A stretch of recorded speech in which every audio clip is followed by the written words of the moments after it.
All right, guys, welcome back. Grab a pen and jot this down. Today, we're going to quickly talk about capitalism, what it means to me, what it means to America, what's the importance of capitalism in the economic environment, in both nationally, internationally, in terms of what's going on in the world.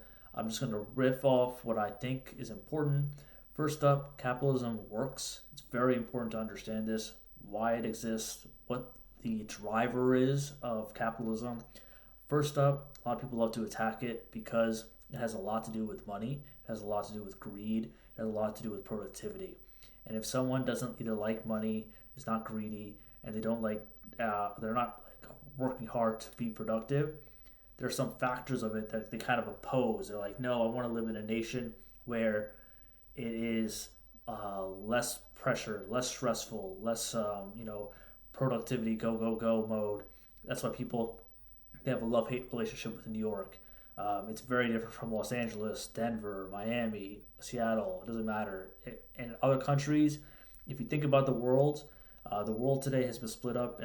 China, communist China really takes over Asia in many parts. India might be democratic, but it's not very united. And most of Europe is socialist. So the reality is the world is split up in threes. It's communism, Russia and China. Socialism is all of Europe, and then capitalism really conquers North America because we do so well as a country that it spills over into Canada and Mexico, and then Africa and South America. They're beneficiaries of a lot of things that happen in these developed, or what I like to call ascending nations. And the reality is, if you look at the track record, the United States has been around for only 250 years. We've been actually very successful. We During the Industrial Revolution and then the Digital Revolution, we just took off. The innovation centers, the cities, Silicon Valley, parts of California and New York, New Jersey, all of the technology that we're accustomed to today, semiconductors, transistor chips, cars, manufacturing, factories, so many things that have been advancing have all come out of a capitalistic nation because it doesn't require everybody to be driven to be successful. It only requires one person to be successful or driven to really move the needle. And if more people join that effort, it actually accelerates that effort and advances that cause. So the beauty is you can drive any cause that you believe is important. And that's why people don't like it. It's very competitive. That's where the greedy factor comes in because you have to say your idea is better. It will win. It's what the marketplace needs. And people will only accept it if they need it. They truly believe that it's better. That's what the Freedom Tower really represents. It represents the freedom to make a choice.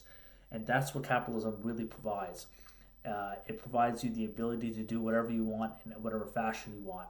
If you think about it, these other countries, communist China didn't allow capitalism up until very recently. It was executable by death.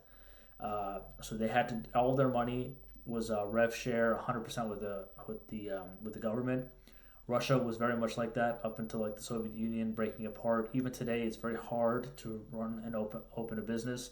In India, I think it takes like 90 days to even open a business. In the United States, you can do it in 90 seconds or less.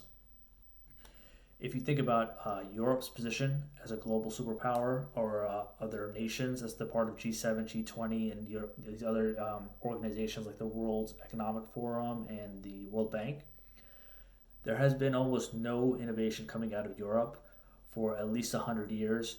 If you think about it, it's very tough to pick a name, a brand, a corporation that has come out of Europe that has made a global impact. All the brands, the companies that you're familiar with, Nokia, BMW, Mercedes, uh, Lloyd's, all these brands and businesses are from 200 plus years ago or 100 years ago. They're so old.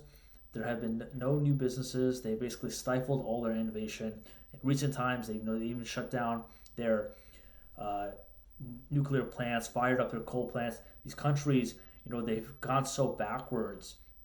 The reason for this is because of the misaligned incentives. Like in Europe, particularly, the fiscal and monetary policies are split. The United States, I'll get to in a minute, but because they switched over to the euro and as European Union, they're trying to operate 30 plus countries under one umbrella. But the problem is their fiscal policies, which is like the taxation and the unemployment labor rates, um, doesn't match with their monetary policies, and it's very hard for Germany to pick up the slack of what Italy and Greece can't do, and that's why London, England removed itself from the EU, and all the problems associated with that collective union, and all of that has really stifled innovation. You really can't think of what's come out of France, um, Spain, Italy, and Greece have failed as countries. They almost went bankrupt during the great financial crisis. There's so many other things that are happening that are like that. Eastern Asia, Eastern Europe, and Western Asia, they have so many conflicts. You'd be thinking like these countries have been run around for hundreds and thousands of years. All these nations have been around for so long. They should be compounding capital. You know, China's dynasties ruled the world several times. Of the top 10, I think they have 7 or 8 dynasties that have ruled the world. Britain has only had once they have ruled the world, and that too was by land mass. They didn't rule it by countries. China has done a very successful job. So, like, for them to rise through leadership, they kind of have the playbook. They're bringing it back. Shouldn't be a surprise. They've done this before. But the United States is fresh. The founding fathers had to commit treason to get the country back up and running. Because it was funded by the Britishers. They had to cut off all those ties. They had to rebuild it, write the Constitution, the Bill of Rights, create all these new frameworks and foundations that created the next 200 years. And that's how capitalism really came about, at least the way we see it today. It may have existed in other countries, but the reality is that capitalism today in the United States supports over 350 million Americans.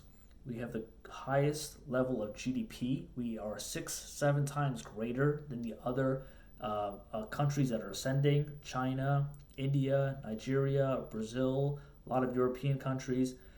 Our GDP, that really means like we have 6 to 7 times more restaurants, hospitals, auto suppliers, manufacturers, dealers, companies, whole. We're just richer as a nation. So by far, using that as a mile marker is just proof that one economic system works better than the other ones. And that's just important to acknowledge because it has all of its flaws. It has a lot of weaknesses that are tough to balance out because there's some type of trade. You have to give up something. The reality is if you don't like it, you have the ability to move to any other country. And that's exactly what the Founding Fathers did. When they were pushed out and told that they have to, live in New England, in these 13 states, in the colonies, and they said they don't like it anymore, they decided to split off. They decided to do something else. They decided to leave the other nation. People had to commit treason, which is exile by death, right? Especially during those times. That's a level of freedom that they desired and they went after, and you don't see that in most cases today. You see that in countries in like the Middle East and in Africa and some parts of Asia, maybe in China and these other outside of the mainlands. But the reality is that so far capitalism has worked so well. It has made so many people so wealthy. It has, most importantly, has risen the bar of taking people out of poverty. So it risen the standard of living, which is actually what has happened in China when they introduced some form of capitalism and introduced all these companies like Alibaba, all these international businesses. They actually were able to take 100 million people out of poverty, which is probably the most magnificent thing you could have done in the last 30, 40 years. It was a very strong move. It worked out very well. Kudos for them to saying this is how we're going to do it. We're not only going to have this level of communism, which is what they believe is effective, and it has worked for them. So I don't know anything about it, but they said we're going to infuse some form of capitalism. So they created a new type of economic system, and they've just 100 million people. Before they might have been living on 10, 20 cents a day. Now they're living on $1 to $2. But it's definitely a big momentum shift, an order of magnitude greater than it was before. But I think the attack on the economic system of America is not righteous. I think it comes from an area of ignorance or lack of knowledge. And I think you can just educate people on the opportunities of creating business, of creating great products that get exported all throughout the world, creating great leaders, and then importing talent from other countries to educate them on the opportunities that are available, the innovations that can happen, that continuously happen in the United States today. So it's pretty amazing.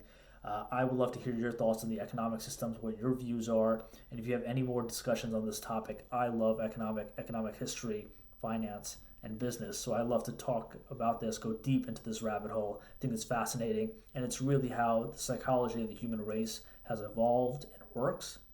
And there's so much more that we can learn and improve, because this is just in the last 200 years. There's a lot more we can do for the next 200 plus years, well beyond what's happening today.